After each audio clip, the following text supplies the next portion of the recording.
Hello friend, स्वागत है आप सभी का बिहार नमन जीएस में। मैं संतोष कश्यप आप सभी का बिहार नमन जीएस में स्वागत करता हूं। साथियों, जैसा कि आप जान रहे हैं कि 31 अगस्त 2024 को माननीय बिहार लोक सेवा आयोग के द्वारा 69वीं बीपीएससी मुख्य परीक्षा का परिणाम जारी कर दिया गया है। इस परिणाम में यदि हम सिविल सेवा की बात करें तो कुल 3044 बच्चे इसमें मेंस में अपियर हुए थे, जिसमें कि 1005 बच्चे सफल हुए हैं। अब सवाल यहाँ पर समझिए ध्यान से कि जो 3044 बच्चे अपियर हुए हैं, उन 3044 बच्चों में से जो 1005 बच्चे क्वालिफाई किए हैं, उन दोनों के बीच में एक अंतर है केवल अ का। एक सफल हुए हैं और दूसरा असफल हुए हैं। तो एक अ के डिस्टेंस को पाटने के लिए जो सफल अभ्यर्थी है, जो असफल अभ्यर्थी है, उन दोनों में अंतर क्या क्या होता है। तो यहाँ पे एक छोटा सा वीडियो हम लेकर के आए हैं एनालिसिस के रूप में कि 69वीं बीपीएससी का जो मेंस का रिजल्ट आया है उसका हम लोग एनालिसिस करेंगे कि भाई जो सफल हुए हैं और जो असफल हुए हैं उन दोनों में अंतर क्या है। जब तक हम इन दोनों की मानसिकता को नहीं समझेंगे, जब तक हम सफल अथवा असफल विद्यार्थियों के मेंटल स्थिति को नहीं समझेंगे, उनकी तैयारी को नहीं समझेंगे, तो तब तक 70वीं बीपीएससी का जो परीक्षा होने वाला है, जो पीटी भी होगा और मेंस भी होगा, तब तक हम उसके लिए ना तो मेंटली रूप से तैयार हो पाएंगे और ना ही हम लोग एजुकेशनली रूप से तैयार हो पाएंगे। तो हम लोग इसको समझने का प्रयास करते हैं कि इन दोनों के बीच में, सफलता और असफलता के बीच में क्या क्या अंतर है। देखिएगा, हमने यहाँ पे दो चार्ट बनाया है। एक 69वीं बीपीएससी में एक बनाया है सफल अभ्यर्थी का और एक बनाया है असफल अभ्यर्थी का, है ना। यानी एक बच्चे जो हुए हैं वो पास हुए हैं और बाकी जो बच्चे हुए हैं वो फेल हुए हैं, ठीक है। अब आप देखिएगा कि जो 3044 रिजल्ट हमारे पास में है, 1000 जो 5 रिजल्ट हमारे पास में है, उसमें से केवल लगभग 200 या 250 के आसपास में पूरा फाइनल सिलेक्शन होगा बच्चों का, जितना उसका पद होगा उतना। यानी 30% 60% तो यहीं पे छट गया, बाकी और बच्चे भी उसमें छटेंगे। अब यहाँ समझिए ध्यान से कि बहुत सारे बच्चे, जैसे कि कल जो परिणाम आया तो बहुत सारे बच्चों से हमारी बात भी हुई है, कुछ बच्चों का मैसेज भी हमारे पास में है कि सर हम फेल कर गए, और कुछ बच्चे हैं सर कि हम पास हो गए। और जो बच्चे यह बोल रहे हैं कि सर हम पास कर गए हैं, उनसे उम्मीद थोड़ा कम था, और जो बच्चे बोल रहे हैं कि सर हम फेल कर गए, उनसे उम्मीद बहुत ज़्यादा था कि हाँ ये कर लेगा, ये क्वालिफाई तो इस बार हो ही जाएगा। इसमें हमें थोड़ी दिक्कत क्या हुई समझने में, हमें समझने में दिक्कत ये हो गई कि किसी बच्चे की जो हमारी एग्जामिनेशन हॉल में मेरी तैयारी होती है, जो टेस्ट का तैयारी होता है वो, और जो एग्जामिनेशन में वो परफॉर्म करते हैं वो, उस दोनों में बहुत ज़्यादा अंतर होता है। क्योंकि अगर कोई बच्चे हमारे एग्जामिनेशन सेंटर पे टेस्ट सीरीज देता है तो उनका तो अपने हिसाब से इवैल्यूएशन करते हैं, तो लगता है कि हाँ इस बच्चे में कैलिबर है, लेकिन वहाँ जाकर के उनका जो स्ट्रेस लेवल कितना वो हैंडल कर पाते हैं, कितना उस क्वेश्चन को पकड़ पाते हैं, उसके आधार पर उनका सफलता असफलता निश्चित होता है। तो उसी आधार पर हम आज आप लोग के सामने डिस्कस करेंगे कि इसमें अंतर क्या क्या होता है। अब देखिएगा कि 69वीं बीपीएससी में सबसे पहला जो हम चार्ट ले रहे हैं ना, उस चार्ट हम ले रहे हैं डीआई का। आप देखेंगे कि यदि हम डीआई की बात करते हैं तो जो सफल विद्यार्थी है और जो असफल विद्यार्थी है, ये डीआई है वो बहुत ज़्यादा महत्वपूर्ण रोल निभाया होगा इसके सफलता असफलता में। 72 नंबर का होता है। अब जरा सोचिए कि यदि कोई व्यक्ति जो सफल हुआ है, ध्यान रखिएगा, वो निश्चित रूप से इस डीआई में 60 से लेकर के 72 नंबर तक प्राप्त किया होगा, ये निश्चय बात है। और जो बच्चे असफल हुए होंगे उसमें सबसे बड़ा अंतर क्या है कि ये डीआई में 20 से लेकर के मात्र 30 या 35 नंबर तक खिला पाए होंगे। कारण क्या है कि जब आप डीआई का क्वेश्चन को वहाँ पे बीपीएससी एग्जामिनेशन सेंटर पे सॉल्व करते हैं तो आप बहुत ज़्यादा हड़बड़ी में कैलकुलेशन करते हैं, और समानता हमारे बिहार के बच्चों में यह मानसिकता माथा में घुस गया हुआ है कि डीआई की तैयारी हम कब करेंगे, जब हम पीटी क्वालिफाई कर लेंगे, तो जब हमारा मेंस होगा ना तो 5 दिन पहले डीआई पढ़ लेंगे और डीआई पढ़ के हम 72 नंबर की तैयारी कर लेंगे। जरा एक बात सोचिए बाबू कि अगर बीपीएससी ने डीआई को एग्जामिनेशन सेंटर में रखा है, सिलेबस में रखा है, तो कुछ सोच के रखा होगा ना। और 72 नंबर कम थोड़े होता है, ये आपका रैंक कहाँ से कहाँ लेकर के फेंक देगा। तो डीआई को कभी भी आपको हल्के में नहीं लेना है। डीआई इतना ज़्यादा महत्वपूर्ण रोल निभाता है आपकी सफलता में कि आप उसकी कल्पना नहीं कर सकते। इसकी कल्पना वही कर सकता है जो बच्चे सफल हुए हैं और या जो बच्चे असफल हुए हैं। बच्चे आज रो रहे हैं, जो बच्चे डीआई में कम परफॉर्म किए हैं वो बैठ करके रोए हैं, कल फोन पर रोए हमारे सामने में। कारण क्या है कि उनको बीपीएससी कॉपी तो दे दिया है, कॉपी देने के बाद में वो इवेल्युएशन किए हैं अपना कि भाई हम कितना परफॉर्मेंस कर पाए हैं। तो देखें कि नंबर मेरा 22 नंबर आ रहा था, 23 नंबर, तो कहाँ, जब नंबर इतना कम आएगा तो कहाँ से आप बना पाइएगा, संभव ही नहीं हो पाएगा। तो डीआई के लिए कम से कम आपको बेसिक तो बहुत मजबूत होना चाहिए। केवल जोड़ घटा गुना भाग जान लेने से को डीआई नहीं बोलते हैं। डीआई एक बहुत लंबा प्रोसेस होता है कि जिसको आपको बेसिक से लेकर के एडवांस लेवल तक का सीखना होता है, और जितना ज़्यादा आप प्रैक्टिस करेंगे उतना ही ज़्यादा आप डीआई में कंफर्टेबल होंगे। तो हमारे समझ में या बिहार नमन का जो रिसर्च टीम है उसने यह रिसर्च बताया है, या हम भी आपको बता रहे हैं बाबू, कि आप जहाँ भी हैं, जिस संस्थान से जुड़े हैं, जिस शिक्षक से जुड़े हुए हैं, आप डीआई को बहुत ज़्यादा मजबूत कर लो। बिना डीआई को मजबूत किए हुए आप अपने माथा से ये ख्याल निकाल दो कि हम बीपीएससी का मेंस क्वालिफाई करेंगे। वही 17वीं का 17वीं वाले पेपर में क्या है कि एसडीएम का पद बहुत ज़्यादा है, डीएसपी का पद बहुत ज़्यादा, सारे एक हैंडसम पद है कि यदि एक बार आपका उस पद पर चले जाते हो तो सोचो कि आपका आने वाला जो पीढ़ी होगा कितना ज़्यादा आराम से जिएगा जीवन में, है ना। तो आपको बार बार कहते हैं कि जो डीआई होता है उस डीआई को लेकर के बहुत ज़्यादा आपको सिंसियर रहने की बहुत आवश्यकता है। तो आप डीआई को पढ़ो, खूब पढ़ो, जितना ज़्यादा आप अभ्यास करेंगे उतना ही ज़्यादा आप क्या करेंगे, उतना ही ज़्यादा आप अच्छा परफॉर्म करेंगे एग्जामिनेशन हॉल में, है ना। तो डीआई वहाँ से पढ़िए जहाँ पे आपको शिक्षक बच्चे की तरह बिल्कुल पढ़ाता हो, तोता की तरह। ऐसा नहीं कि हाँ क्वेश्चन पे लिया सॉल्व कर दिया, नहीं, एकदम बेसिक से लेकर के एडवांस लेवल तक आप सीखिए। क्योंकि डीआई यदि आपसे छूटता है तो आप असफल होंगे। असफल का मतलब होता है क्या कि फिर से आप पीटी दो, क्या गारंटी कि अगला बार आपका पीटी हो ही जाएगा। ये तो लक और बेड लक दोनों की बातें होती है ना। तो डीआई को आप हल्के में नहीं लेना है, डीआई को बहुत बेहतर तरीके से आपको सॉल्व करना है, ठीक है। सेकेंड जो हमारे पास में टर्म है वो होता है आईआर का, ठीक है। आईआर आप देखेंगे जीएस फर्स्ट पेपर का जो हिस्सा होता है, वो फर्स्ट पेपर के हिस्से में जो आईआर का सेकंड सेक्शन होता है वो आईआर बहुत ज़्यादा इंपॉर्टेंट होता है। तो जो बच्चे सफल हुए हैं और जो बच्चे असफल हुए हैं उन्होंने आईआर में क्या रखा हुआ है, आईआर में बहुत अच्छा परफॉर्म किया होगा, और जो बच्चे असफल हुए होंगे वो आईआर में परफॉर्म तो किए होंगे लेकिन आईआर में वो थोड़ा कम परफॉर्म किए होंगे। यहाँ ध्यान रखिएगा, इंटरनेशनल रिलेशन जो होता है, अंतर्राष्ट्रीय संबंध होता है, वास्तव में वह एक विचारधारा होता है दो देशों के बीच के संबंध का, व्यापारिक संबंध का, आर्थिक संबंध का, राजनीतिक संबंध का, या अन्य प्रकार के संबंध का। उसे किसी 2-4 पेज के पत्रिका में या मैगजीन में पढ़ करके आप उसका आंसर नहीं लिख पाइएगा। जैसे मान लो कि अगर आपसे पूछा जाता है मेंस में कि भारत और नेपाल के बीच में आप संबंध बताइए, तो उस संबंध को आपको भूत से लेकर के वर्तमान तक की कहानी को जानना पड़ेगा। जब आप कहानी समझ जाइएगा तब जाकर के आप कंफर्टेबल होइएगा कि हम इसके मेंस के आंसर को, आईआर के आंसर को बहुत बेहतर तरीके से लिख सकते हैं, हैंडल कर सकते हैं। तो आईआर के लिए क्या होता है कि आपको बार बार हम कहते हैं, बिहार नमन आपको बोलता है कि आप अखबार पढ़िए, अच्छे एडिटोरियल पढ़िए, जो अच्छे लेखक हैं उनके संपादकीय को पढ़िए, उनके नोट्स को पढ़िए, उनके जर्नल को पढ़िए, और पेपर में जो भी महत्वपूर्ण अपडेट्स होता है उस अपडेट्स को क्या कीजिए, आप अपने एक आईआर के कॉपी में नोट करते चले जाइए। क्योंकि आईआर कहाँ से पूछेगा, हवा ही नहीं लगेगा। हम खुद नहीं बता पाएंगे आपको कि आईआर 17वीं में कहाँ से पूछेगा। हम बस आपको नरिश करेंगे, एक पाथ दिखाएंगे कि हाँ ये रास्ता है, तुम चलो। अब उस रास्ते में जितना ज़्यादा झंझावत आएगा, हम तो नहीं ना पास करवाएंगे झंझावत को, वो आपको हम तैयार कर देंगे कि रास्ते में जो भी झंझावत आएगा आप उस झंझावत को झेल करके आगे निकल सकते हैं। हम इतना ही कर सकते हैं बाबू, एक शिक्षक के नाते या एक संस्थान के नाते। लेकिन हम पूरे तरीके से आपको यह नहीं बताएं कि हाँ हम ये क्वेश्चन देते हैं और यही क्वेश्चन पूछेगा, वो नहीं। वो अब समय गया, आज से 4 साल पहले बीपीएससी पूछता था रटा हुआ, अब नहीं, अब आपको डायनेमिक क्वेश्चन पूछा जाता है। तो डायनेमिक क्वेश्चन बनाने के लिए आपको डायनेमिक जो कॉन्सेप्ट होता है या डायनेमिक जो भी आपके नॉलेज होता है वो होना बहुत ज़्यादा आवश्यक है। और डायनेमिक नॉलेज कब होगा, जब अच्छी किताबें पढ़ेंगे, अच्छे नोट्स पढ़ेंगे, अच्छे शिक्षक या अच्छे संस्थान की क्लासेस का बहुत ज़्यादा प्रभाव होता है आपके मस्तिष्क पर, है ना। तो आप जब भी कहीं क्लास ज्वाइन कीजिए या जहाँ भी कहीं जोड़ते हैं तो आप पहले उसको वहाँ रिसर्च कीजिए कि हाँ उनका सिलेक्शन, देखो सिलेक्शन रेशियो दिखाना एक अलग बात है और उस क्लास का पढ़ाई होना एक अलग बात है। आप कंटेंट देखिए वहाँ का, उसके बाद वहाँ ज्वाइन कीजिए। तो बार बार कहते हैं कि आईआर जो होता है ये 114 नंबर का होता है।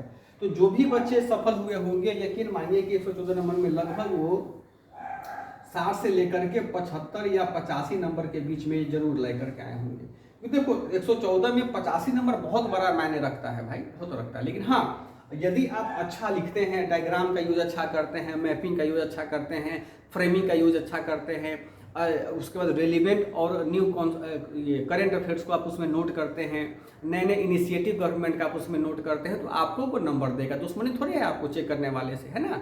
और जो बच्चे असफल हुए होंगे वो क्या करते होंगे, वो इसमें मुश्किल से 40 से लेकर के 50 या 55 के बीच में ये नंबर ला करके रहे होंगे। बहुत कम नंबर है, आप ऐसे भी इसमें क्वालिफाई नहीं कर पाइएगा, ठीक है। एक बचता है क्या कि हिस्ट्री, तो हिस्ट्री तो आप कर लीजिए, कोई दिक्कत वाली बात उसमें है नहीं, वो इतिहास में हर बच्चों को एक समान नंबर देता है। तो ये जो दो पोर्शन हुआ डीआई का और आईआर का, ये काफ़ी इंपॉर्टेंट हुआ। आपको सोच रहे देखो यहाँ पे ना लगभग यहाँ पे 40 नंबर का यहाँ अंतर हो जाता है और लगभग यहाँ पे 20 नंबर का यहाँ अंतर, 60 नंबर का टोटल अंतर होता है। तो 60 नंबर का अगर आप अंतर लाते हैं तो कहाँ से क्वालिफाई कीजिएगा, संभव ही नहीं कि आप क्वालिफाई कर पाइए, फेल हो जाइएगा। तो बार बार कहते हैं कि आप क्या कीजिए, डीआई को बहुत ज़्यादा मजबूत कर लीजिए, इंटरनेशनल रिलेशन को बहुत ज़्यादा मजबूत कर लीजिए। अब आते हैं सेकेंड सेक्शन में। अब देखेंगे कि सेकेंड सेक्शन में जो हमारा पेपर है बीपीएससी जीएस पेपर 2 का, वो सेकेंड सेक्शन में कुछ क्वेश्चन तो सामान्य है जो बच्चे से बन जाएगा, लेकिन अधिकांश क्वेश्चन अब देखिएगा बीपीएससी क्या कर रहा है, पूछ रहा है बिहार के संदर्भ में। यदि राज्यपाल आपसे पूछ रहा है तो बोलेगा हाँ राज्यपाल की शक्ति बताइए बिहार के संदर्भ में। अगर किसी प्रकार की घटना आपदा पूछ रहा है तो बोले कि हाँ बिहार में कैसे आपदा को रोक सकते हैं। तो ये थोड़ा सा सामान्य है, इसमें हर बच्चों को सामान्य नंबर आता है, तो उसमें हर बच्चे अच्छा किए होंगे, है ना। एक और महत्वपूर्ण एरिया आता है जहाँ पे बच्चे क्या होंगे, सफल या असफल हुए होंगे, वो होता है एस्से, है ना, जिसको कि हम लोग निबंध भी कहते हैं। ये निबंध 300 नंबर का होता है। आप देखिएगा कि जो भी बच्चे सफल हुए होंगे वो निबंध में लगभग 140 से लेकर के 160 या 170 के बीच में नंबर लाए होंगे, और जो बच्चे असफल हुए होंगे, मीन्स में जो असफल हुआ होगा, उनका नंबर 90 से लेकर के 120 के बीच में रहा होगा। देखो ये हम बोल कैसे रहे हैं, क्योंकि देखिए हम एक शिक्षा के, हमारे पास बहुत सारे बच्चे जुड़े हुए हैं, तो हमें पता चल जाता है कि हाँ किस रेंज में आप क्वालिफाई कर सकते हैं और किस रेंज में आप डिसक्वालीफाई कर सकते हैं, है ना। तो यहाँ ध्यान रखिएगा जो तीन चीजें होते हैं, डीआई है, आईआर है और इससे है, ये तीन जो ऐसे मेजर पार्ट होते हैं, यह मेजर पार्ट आपको 17वीं बीपीएससी की परीक्षा में उत्तीर्ण होने के लिए बहुत ज़्यादा मजबूत होना पड़ेगा। और डीआई में देखो निबंध में लोग सोच से क्या रहे हैं, आजकल के बच्चे का जो मानसिकता है बिहार के बच्चों का, देखो हमारी बात को बुरा मत मानना बाबू, है, हम भी बिहार के ही हैं, तो लेकिन क्या है कि एक स्टेज पार करने के बाद में ना आप में वो चीज़ें आ जाती है, समझ आ जाती है कि आपको क्या करना है, क्या नहीं करना है, क्या बोलना है, कैसे कम्युनिकेट करना है। तो बुरा नहीं मानिएगा काइंडली। ये क्या होता है कि जो अधिकांशतः बच्चे हैं हमारे बिहार में रहने वाले, वो जब निबंध की तैयारी करते हैं तो वो सोचते हैं क्या है कि अरे निबंध की किताब हम बाजार से लेकर के आएंगे, वही लिखेंगे और वही हमारा क्या हो जाएगा, हम पास कर जाएंगे। बाजार की जो किताबें होती हैं जो निबंध का, जहाँ तक अभी तक हमने देखा हुआ है, कोई भी अभी तक मानक किताबें नहीं है बाजार में। हम बता रहे हैं कि कोई भी जो मानक किताबें हैं निबंध का वो आपको नहीं मिलेगा। हाँ कुछ निबंध की किताबें हैं जो हिंदी साहित्य में आपको मिलेगा निबंध, वो काफ़ी बढ़िया है, लेकिन वो केवल एक सेक्शन को कवर करेगा। हमारे निबंध में लोकोक्ति एक सबसे बड़ा पार्ट होता है बिहार का। तो हम और आप अपने दैनिक जीवन में लोकोक्ति सुनते तो हैं, परंतु उसको जब लिखने जाते हैं तो हमारे पास वर्ड ही नहीं मिलता है कि हम उसको लिखें। हम नहीं समझ पाते कि उसको हमको कैसे एक्सप्रेस करना है, कहाँ हमको छंद का यूज करना है, कहाँ हमको शायरी का यूज करना है, कहाँ हमको कविता का यूज करना है, कहाँ हमको कोटेशन का यूज करना है। और आपको निबंध पहचानने ही नहीं आता सबसे बड़ी बात कि कौन सा निबंध धार्मिक है, कौन सा राजनैतिक है, कौन सा वैज्ञानिक रूप से है, कौन सा भौगोलिक है, कौन सा ऐतिहासिक है। जब ये समझ जाइएगा तभी निबंध को आप लिख पाइएगा बेहतर तरीके से। उसके बाद इस ऐसे में कुछ और एडवांस टॉपिक भी आता है, तो उस एडवांस टॉपिक को भी बच्चे नहीं समझ पाते हैं। क्यों? क्योंकि उसको कोई अच्छे समझाने वाले नहीं होते हैं। खैर ये उनकी ये अलग बात है, नहीं समझाने वाला। हमारा कहने का मतलब ये हुआ कि अगर 17वीं बीपीएससी आप क्वालिफाई करना चाहते हैं, ठीक है, देखो जो अब ये रिजल्ट हुआ सो हुआ, अब तो खैर बीपीएससी परिवर्तन तो हो करेगा नहीं इसमें, और होना भी नहीं चाहिए, क्योंकि बहुत मानकता के साथ कॉपी चेक किया गया हुआ बीपीएससी के द्वारा।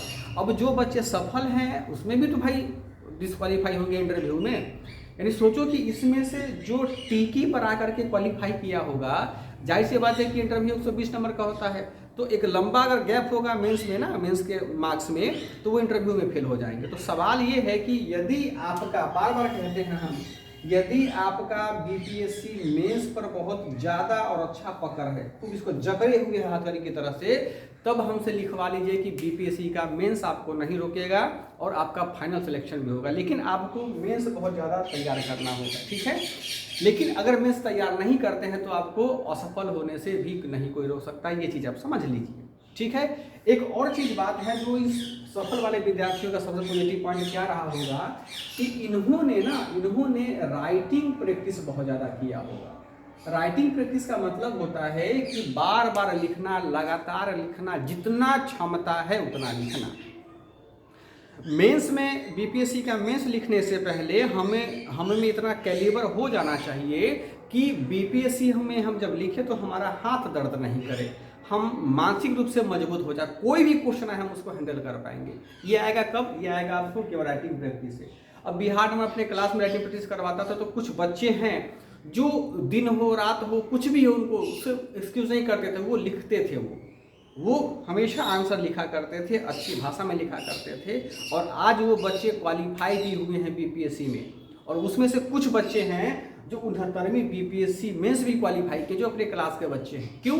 क्योंकि बच्चे तो बहुत सारे को हम पढ़ाते हैं, लेकिन हर बच्चा तो अनुशासन में रहता नहीं है। कोई बच्चा कान में कुछ दर्द हुआ तो घर चला जाता है, कोई बच्चा घर में किसी का पूजा पाठ है घर चला जाता है। लेकिन कुछ बच्चे जो रेगुलरली बेस में नहीं, सब कुछ तय करके पढ़ाई कर रहा है ना, उनका रिजल्ट हुआ है और उनका फाइनल सिलेक्शन भी होगा। तो हम बार बार कहते हैं यदि आपको सफल होना है 70वीं बीपीएससी में, क्योंकि बहुत क्रीम वाला पद आ रहा है बाबू, तो आपको 4 चीज़ों पर कमांड करना होगा मेंस के लिए। पहला कमांड करना होगा डीआई को बिल्कुल आपको अच्छे तरीके से समझना होगा। उसके बाद की आईआर की चीज़ों को समझना होगा।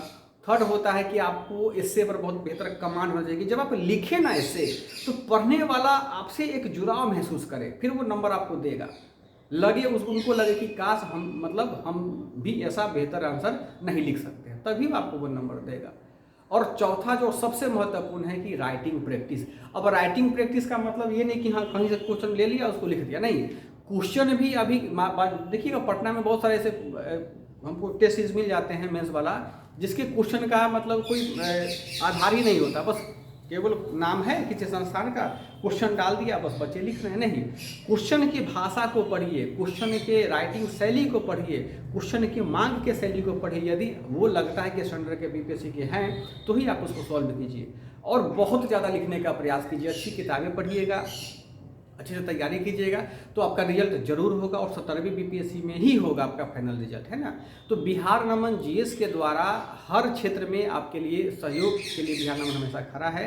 बिहार नमन शैक्षणिक दृष्टिकोण से भी खड़ा है, मार्गदर्शन से भी खड़ा है। आपको जब भी जरूरत किसी चीज़ का पड़े तो बिहार नमन से आप संपर्क कर सकते हैं। बिहार नमन जीएस के द्वारा अभी डीआई का बैच शुरू किया गया। आप देखेंगे डीआई के बैच में ना हमारा 80% से ज़्यादा रेशियो है सक्सेस का, 80%। 100 अगर हमारे पास में 50 बच्चे होते हैं तो लगभग 40 से ज़्यादा बच्चे मेंस क्वालिफाई करते हैं।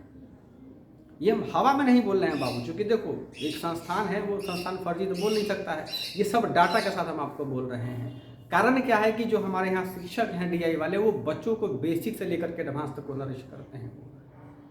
जो बच्चे टिक गया पढ़ाई करने में, हमको डीआई करना है, तो उनका रिजल्ट हुआ है, होता भी। बहुत सारे कोचिंग से बच्चे बाहर निकल के हमारे पास केवल डीआई पढ़ने आते हैं, हमारे पास केवल आईआर पढ़ने आते हैं, निबंध पढ़ने आते हैं। हमारे यहाँ तीनों चारों सेक्शन में बहुत बेहतर तरीके से काम होता है ना। तो यदि आपको लगता है तो इस काम से जुड़िए। अगर आपको लगता है कि हम खुद कर लेंगे तो खुद ही कीजिए, लेकिन हाँ इन चारों चीज़ों पे, यानी डीआई पे, आईआर पे, एस्से पे और राइटिंग प्रैक्टिस पे आपको बहुत ज़्यादा काम करना होगा, लगातार काम करना होगा, बार बार काम करना होगा, तब जा कर के आप इस सफल और असफल में जो अ का है, इस अ की दूरी को समाप्त कर सकते हैं, है ना। तो जो भी बच्चे क्वालिफाई किए हुए कभी बीपीएससी की मुख्य परीक्षा, उनको बिहार नमन की पूरी टीम की तरफ से बहुत बहुत बधाई। और जो बच्चे असफल हुए हैं वो लोग निराश नहीं हो बाबू।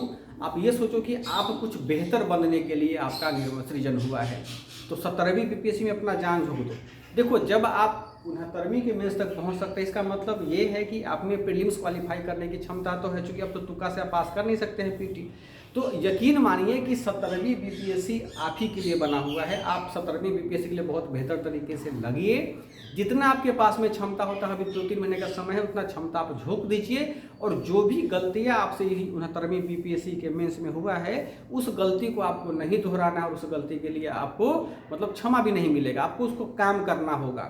अभी आप दुर्गा पूजा नहीं मनाएंगे, छठ नहीं मनाएंगे, दिवाली कुछ नहीं मनाओ, त्याग दो 3 महीना भाई बाबू। 3 महीना तुम साधु बन जाओ। जब 3 महीना आप साधु बनोगे ना, तो यकीन मानो आने वाले समय में आप बिल्कुल एक ज्ञान की मूर्ति बन जाएंगे। जब तक आप त्याग नहीं करेंगे, जब तक आप अपने आराम का त्याग नहीं करेंगे, जब तक आप अपने सुविधाओं का त्याग नहीं करेंगे, तब तक आप बीपीएससी क्वालिफाई नहीं कर पाइएगा। और मन को विचलित नहीं करो, ये आप जहाँ भी जुड़े हैं, जिस संस्थान से भी जुड़े हैं या जिस शिक्षक से भी जुड़े हैं, तो उस पर भरोसा रखो। देखो, अगर कोई आपको बता रहा है, इसका मतलब ये है कि उनमें क्षमता है, तभी ना आपको गाइड कर रहा है या बता रहा है। तो कोई भी शिक्षक गलत तो नहीं पढ़ाएगा, बस आपको भरोसा करना है उन पर। हाँ, देरी होता है कहीं कहीं, कुछ लक भी होता है, कुछ देरी भी होता है, लेकिन हाँ कि ये नहीं कि आज वहाँ पढ़ लिए कल वहाँ पढ़ लिए, तो ऐसे में क्या समस्या आपको हो जाएगी। आप ये समझो कि आप मरीज हैं और हमको डॉक्टर से इलाज करवाओ, तो एक ही डॉक्टर से आप इलाज करवाओ, वो आपका नस बीमारी पकड़ कर इलाज करेगा। आज नहीं कि हाँ आज यहाँ दिखवाया कल वहाँ दिखवाया, पता चले कि दवा खाते खाते आदमी मर गया। तो एक ही जगह कहीं पढ़िए और संतोष रख करके, पेशेंस रख करके, धैर्य के साथ वहाँ पढ़ाई कीजिए, सफलता जरूर मिलेगी। तो बिहार नमन की पूरी टीम आप सभी बच्चों को बधाइयाँ देता है, शुभकामनाएं देता है कि आप आगे भी बेहतर करें। जहाँ कहीं भी आपको आवश्यकता हो बिहार नमन का, बिहार नमन बहुत हमेशा खड़ा है आपके लिए। बहुत बहुत धन्यवाद, थैंक यू।